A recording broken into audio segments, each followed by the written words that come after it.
Yan na. Tapos na yung aking noodles. First time ko silang nakita dito sa Pitex. Sabi ko maghahanap nga muna ako ng makakainan. Gusto ko yung may sabaw. Yan. Tatry ko ngayon kung anong lasa nito. Pwede, masarap.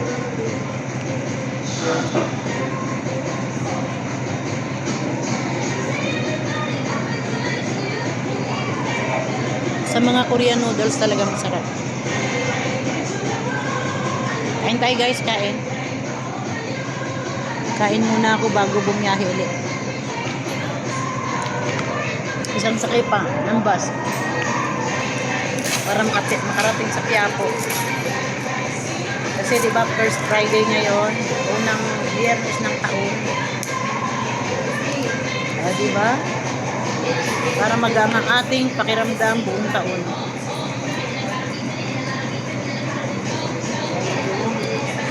Magaan sa feeling. Pag first Friday ng taon, ako simba. Kain tayo, kain.